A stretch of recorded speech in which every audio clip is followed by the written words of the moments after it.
Good morning, stupid. Welcome back to hashtag 360 stupid. We are stupid people asking you smart people simple questions. King of stupid, that's me.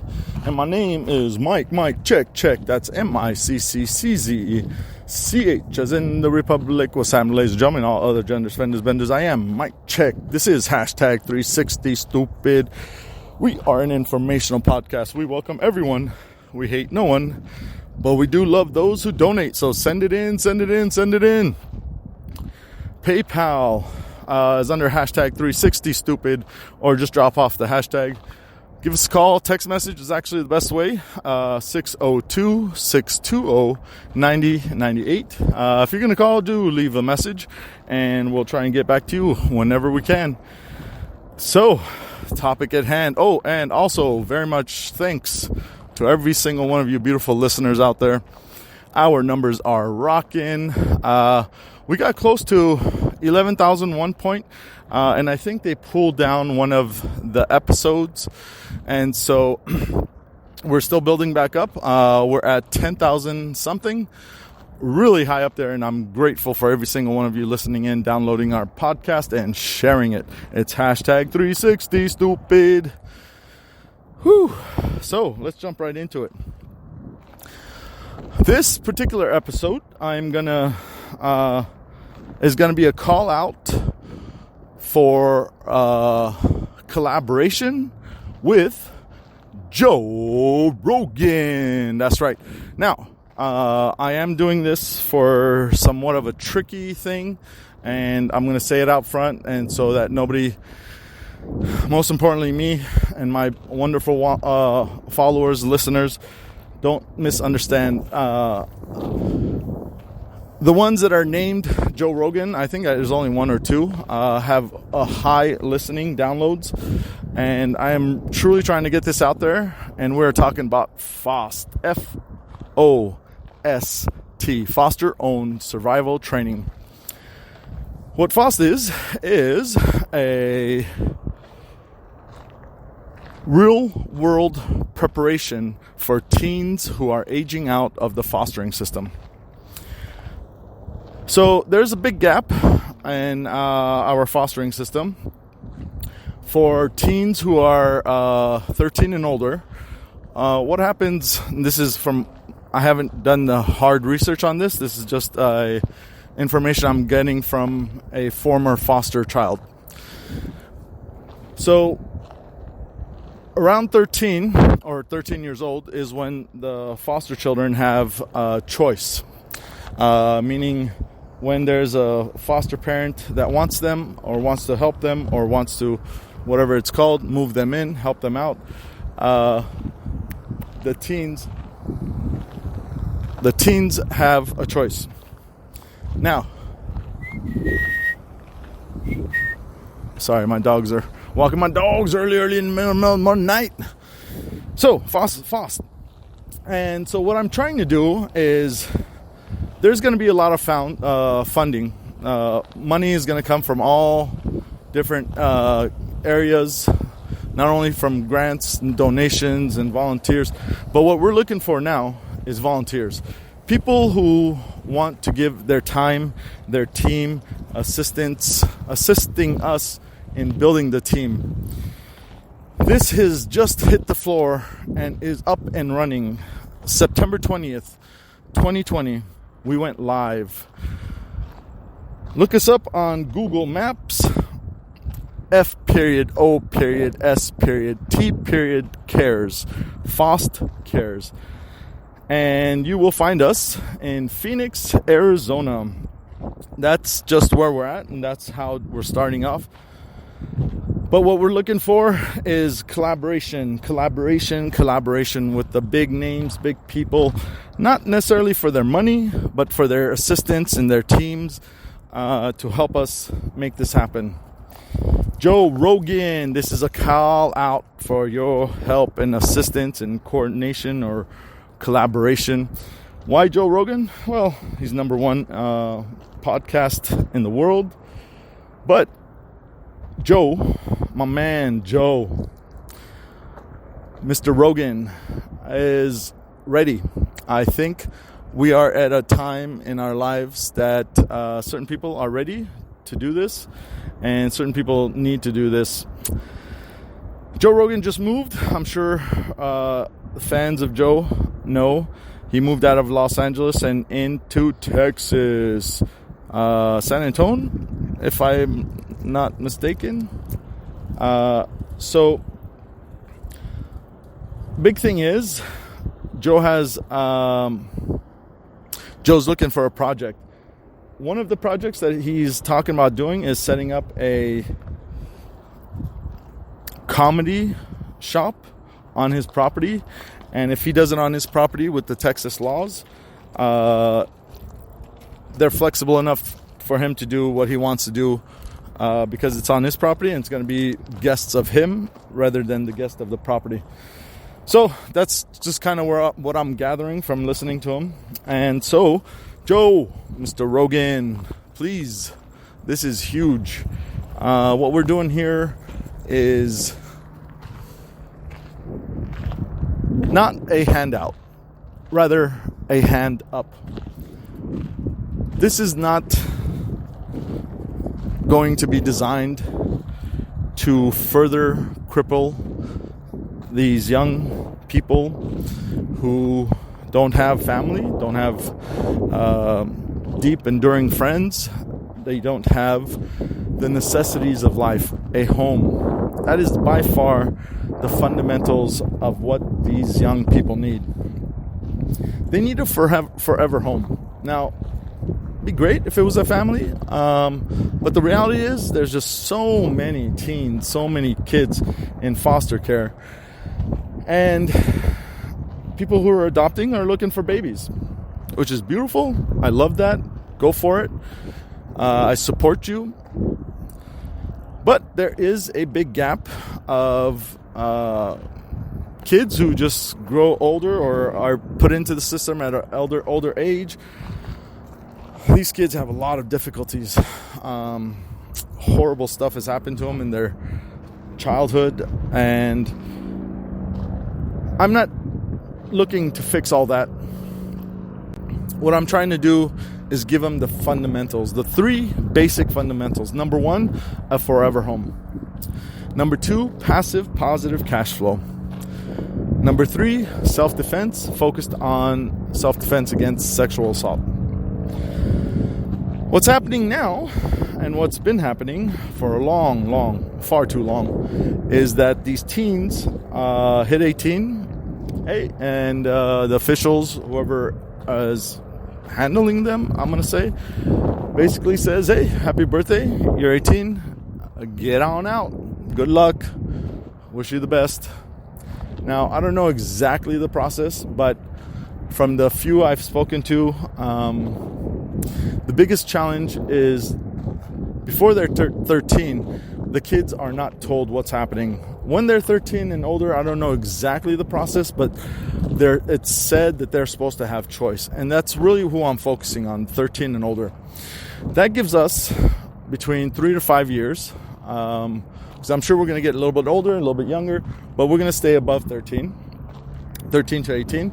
Actually, I think 13 to 15 will probably be our intake age. Of course, we'll adjust and adapt as time goes. And the larger we get, of course, we want to get the most amount of children or the teens and children as we go on. Now, so, Joe Rogan. Joe, my man, help me out here, man. Get me on your podcast. Get on my podcast. We just need to put the word out there. Once the word is out there, once there is a large enough group of people that hear what's happening and get an idea of the vision that we have in F.O.S.T. Cares, they need a forever home. That forever home is going to generate them passive positive revenue, which is what I've been working on my property. It's a multi-unit. They get their room, their apartment, their space forever. As long as, and that property cannot be sold, it'll be under the F.O.S.T. partnership with part ownership of the F.O.S.T. team. Now, the challenge and the reality is some of these young teens have gone through a lot, are disabled in some ways. So we are going to need 3 to 5 years. So if they come in at 13, we got 5 years. If they come in at 15, we got 3 years. We need that time to prepare them, to train them on the fundamentals, the reality, preparation for the real world things, like when you own a home, and this is huge, so they're not disconnected from the home as they are generally from the fostering system. They need to be a part of every aspect of it, primarily collecting money and paying bills. Most importantly, of course, is paying bills, understanding how bills work, understanding where you apply for certain bills, how you turn on your electricity, these types of things. Now, if things go to plan, by the time we get the first teen into our system, we should already have 3 to 5 of these multi-units prepped and ready, with management in place. And this is massive because we are going to deal with teens who simply, and this is not just for teens, this is for people in general. Some people are just not made out for this, meaning the management aspect of it. But everybody needs a home. Every foster teen needs a home, a forever home. Every foster child needs a forever home, but we're just focusing on this particular group. So their forever home means they're not going to be able to sell it, and it's going to have management in place. They are going to have that 3 to 5 years to transition into their own forever home. And while they're going through the transition, so ideally it's going to get the last 2 months of their training or preparation. They will already have a room. They will already have a facility, which is the multi-unit. They will already have been in there. They would have already been paying the bills, collecting the money, or at least being part of the process, learning how it's working, what's happening. And as they move in, as we learn about the teen, as they learn about the system, we'll put that teen in an appropriate role. Now, although they're part ownership, that doesn't mean they're going to be able to manage it. And especially the first, I'm going to say 5 to 10 years, they're going to come out 18 years old. They're going to have a place they've been going to. They're already going to have their room. They've been practicing going and coming and spending the nights and returning and preparing. So the day they are officially out of the system, they will have already been in their own forever home, preparing, practicing, learning, maintaining, managing, and everything that comes with it. Now, there are going to be some teens who are going to have some challenges in management. That's why we will have, every facility will have a manager to manage the facility. Now, if the teen indicates by time that it's working, that the teen has the mental capacity to handle management, then we'll transition into, but we're talking 5-10 years from now. So we'll just leave that as it is. Most importantly, there has to be a management in the forever home, which is also generating the passive positive cash flow. So we're going to get a multi-unit. We're going to have one unit for the teen, and we'll have a management in place, and it's going to generate enough revenue. First, most importantly, it's going to provide a home, a forever home, and it'll generate revenue. And so that covers two things. And then number 3, huge in my opinion, is self-defense training focused on sexual assault. So this is massive because these kids generally have gone through horrible experiences in regards of sexual assault. So one of the sickest parts about that is the highest percentage of adults that are harming these children in that manner are from the fostering system. The second lowest percentage of adults doing those horrible things to these young people is the foster parents. So imagine, you and I are paying the fostering system to harm the young people who we're intending to help. The foster parents are also harming the children. The lowest percent, which is about 20%, is actually family members, relatives. So we at F.O.S.T Cares want to focus on the real world aspect of life and preparation. A home, income, self-defense. Now, I'm sure we'll progress into an array of different types of training and preparation, but those three fundamentals is what we're going to focus on initially, especially.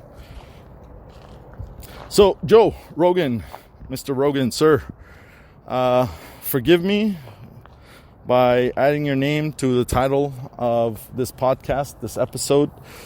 That's just to get the listeners in, and wonderful listeners, beautiful people. This is huge.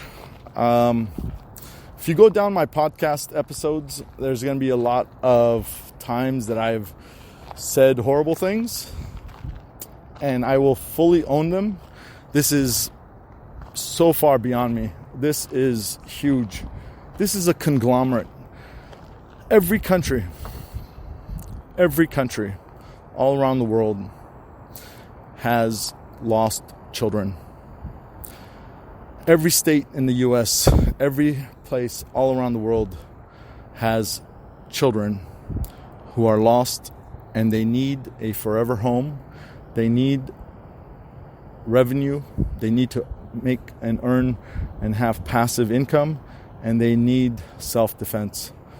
This is globally. This is not an American issue. This is not a Arizona issue. This is a global issue. And that's where we're going to take this. We're going to build an empire of foster kids who grow up and age out of the system and are trained in real world preparation.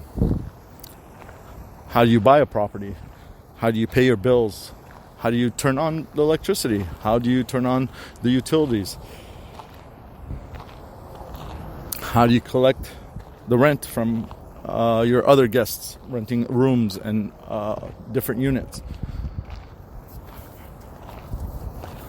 And of course, self-defense. Now, part of the self-defense, one of the other reasons that we're focusing on 13 and older is because, and this is absolutely disgusting, but the reality is the foster parents are doing these things, and the large majority of these horrible acts are not being reported, investigated. We're not here to change that. F.O.S.T Cares is not here to alter the entire structure of the fostering system. Nope. See, the disgusting difficulty is that when the foster parents are doing these horrible things, one, they're not being reported. Two, the kids, the self-defense training is going to be for these teens who are going to be in situations where they're going to need to defend themselves, but they're not going to be returning to that situation, meaning it's not going to be their foster parents. It's not going to be anybody from our facility. And that's going to be difficult once we get really big, once we get really going. We're going to need a special unit focused on just investigating the people in the facilities, the people managing, everything. Every person, including myself, must clearly indicate there is no inappropriate behavior with the children. But we have to teach these kids. And so the younger ones that are in homes that this horrible ugliness is happening to them on a regular basis, they can't run. There's nowhere to go. The facilities, the fostering system is doing these horrible things. The fostering homes are doing these horrible things to them. Where are they going to go? We want to teach self-defense, where you get out of the situation and you run and you get home and you get safe and then you report, or whatever the appropriate training is going to be. How are the younger kids going to do that when they actually live with the people that are doing these horrible things to them? Well, the difficult truth is they have to learn to build a case. Now that's going to be later on, and once we get into younger foster children. Hopefully we'll be able to train them on how they could build a case, because the victim has to build a case. Mr. Brown, where did Mr. Brown go? Oh, there he is. They have to build a case against the horrible adult that's doing these dirty things to these children, because there's nowhere to go. There's nothing you could do. The kids have nothing to defend themselves. They are living in the same home as the adult that's doing these horrible things to them. So that's where we're at. That's what's happening. This just took off. We just went live. We are in the midst of building the team. So we need you, Joe Rogan. We need your friends. We need the contacts. We need you to help us put out the word. And ideally, partner up with one of our facilities, and ideally further down the line, get the teens in there and self-defense training. Joe Rogan, that's going to be huge. We're going to need that. One other thing. We have recently had a psychologist with a master's degree in child development who has been working with these teens at, if I remember right, he said 27 years. So 20 plus years he's been working with this particular group of teens in the fostering system that's aging out, if I understood him correctly. Now, I've known this guy my entire life. We have had incredible conversations, deep conversations, but I've never asked him about his job. I've never asked the details of his job. I knew that he worked for LA County in vocational rehab, vocational rehabilitation, but we never went into the details. And of course, he can't talk about particular cases and client confidentiality and all these things. But I just found that out after knowing him my entire life. What he's doing. What's the chances, right? So I tell him my idea and what we're trying to build here. And he said, this was a moment in my life that I will never forget. He said, it's brilliant. Now, I don't remember if he said, you're brilliant, but the idea is brilliant. That was immense. This man's been working with these teens for over 27 years. And this vision might be an opportunity to help these young people. There's a lot of them. Man, there's so many foster kids all around the world. Now, as we go on, it's going to get bigger. We'll have different ideas in different locations, different countries, different states. We'll have different rules and whatnot, but let's make this happen. Anybody knows Joe Rogan, anybody's been listening or hears this, you know Joe Rogan, or if you know some of the more famous people, the bigger names, and I'll be doing episodes based on particular people that I'm trying to connect with. One of the next episodes, and I'm not the very next, I don't know what the very next one's going to be, but I'm trying to contact Robert Kiyosaki, author of Rich Dad, Poor Dad book. His training, his teaching will be huge, will be incredibly necessary, because that's the kind of ideas, that's the kind of mentality I want to have. I want these F.O.S.T kids to have. Not to be a worker, and some of them will be, but rather to think bigger, to strive more, so that we could really take this off the ground and make it as huge as it needs to be to help the kids.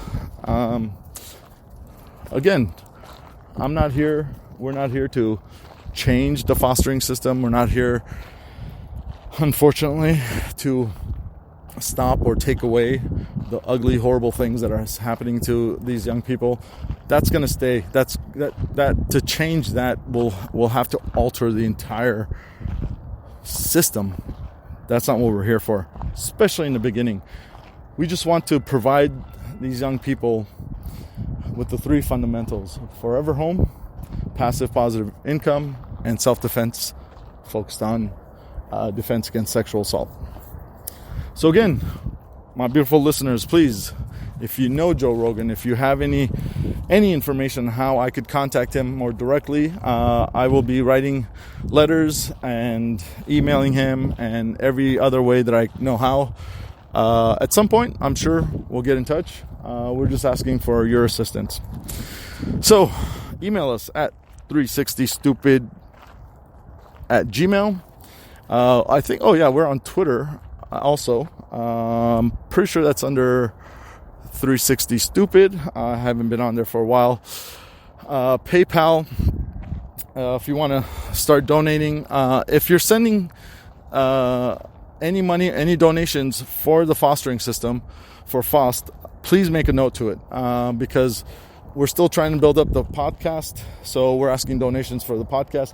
I haven't set up any accounts or any PayPal or any Venmo for F.O.S.T yet, but that's, again, that's one of the assistance we need. Lawyers to help us fill out the paperwork, help us file for the appropriate documentation, so we can have F.O.S.T Cares as its own entity, so that no one, including myself, has any or all control over it, that it is its own entity, that it's not going to be messed with by anybody. No one should have full authority over F.O.S.T once we get to that point. Thank you, everyone. Thank you so much. I am literally waking up nightmares, panic attacks, because in my head I'm already in the process. I already have the young people, and I'm freaking out. I'm freaking out too, and I can't imagine what parenting must be like. I'm freaking out because they're not being cared for well enough, and I know that, and that's an uncomfortable feeling. That's why I know what I'm doing and what's happening is legit. It's long term. This is my lifelong purpose. It wasn't before. I knew I wanted to foster kids. I knew I wanted to adopt children, but I never thought it was going to be like this. All right, my beautiful listeners, wonderful people out there. I am Mike Check. I am the king of stupid. This is hashtag 360 stupid. We are an informational podcast. We're just putting it out there in the hopes that whoever it's reaching, it's helping. Joe Rogan, work with us, brother. We need you. We need everyone. Everyone, in my opinion, is responsible for making this happen. But not everyone's able, capable. But let's make this happen. Thank you. Thank you, everyone. I am Mike Check. This is hashtag 360 stupid. And I am signing off. Thank you for the privilege of your time. Good night, stupid.